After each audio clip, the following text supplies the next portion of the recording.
Hello বন্ধুরা, আজকে আমি কাতলা মাছ দিয়ে বটবটি কড়াই দিয়ে আলু দিয়ে একটা রান্না বানাচ্ছি। তো ভিডিওটা শেষ পর্যন্ত দেখতে থাকুন। আমি তেল দিয়েছি, তেলে পেঁয়াজ কুচিয়ে দিচ্ছি। তো একটু আমি ভালোভাবে নেড়ে চেড়ে নিচ্ছি। পেঁয়াজগুলো লাল লাল করে ভাজতে হবে।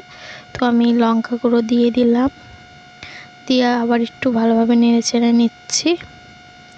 এবার আমি আদা রসুন বাটা দিয়ে দিলাম, দিয়ে আর একটু নেড়ে চেড়ে নেব। এবার আমি হলদি গুঁড়ো দিয়ে দিলাম, ভালোভাবে নেড়ে নেব। এবার আমি বরবটিগুলো যে কুচিয়ে ধুয়ে রেখেছিলাম ওগুলো দিয়ে দিচ্ছি, দিয়ে এবার আমি ভালোভাবে এগুলো কষিয়ে নেব।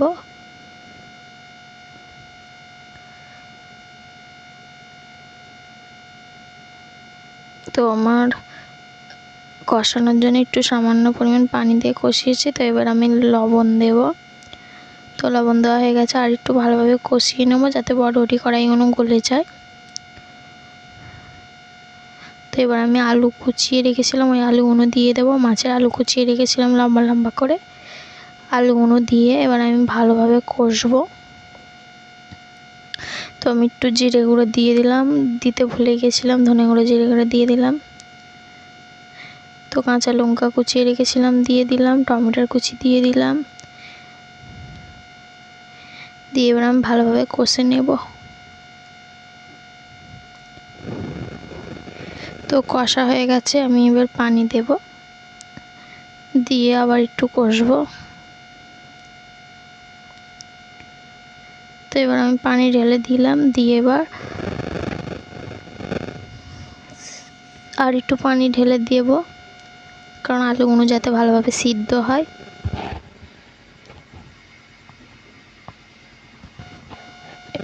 এবার আমি তরকারিটা সরিয়ে রাখছি, মাছগুলো ভাজবো। তো কড়া চাপিয়ে দিচ্ছি, কড়াই তেল দিয়ে দিচ্ছি। এবার আমি একটু তেলটা নেড়িয়ে নিচ্ছি ভালোভাবে, কড়ার চারিদিকে লাগিয়ে। এবার কাতলা মাছগুলো ছেড়ে দিলাম।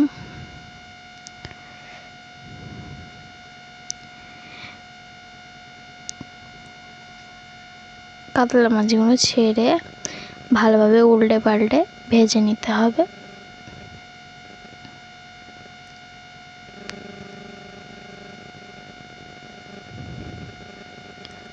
তো আমি এক এক করে সব কাতলা মাছ উল্টে নিচ্ছি।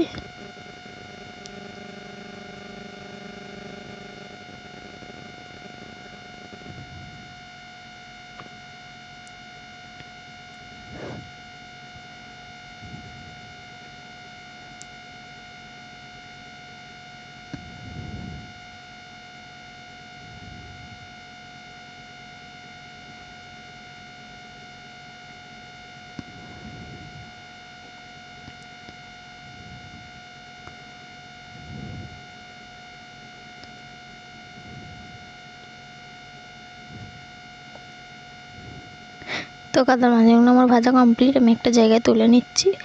তো এবার আমি তরকারিটা গ্যাসে চাপিয়ে দিয়েছি। এবার তরকারিটা ফুটে গেছে, তো আমি মাছগুলো এক এক করে ছেড়ে দিচ্ছি।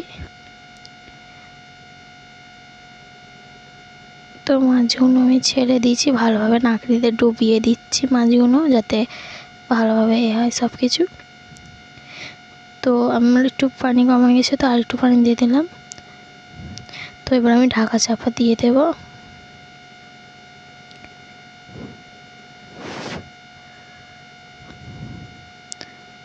তো আমি ঢাকা চাপা দিয়ে দিলাম।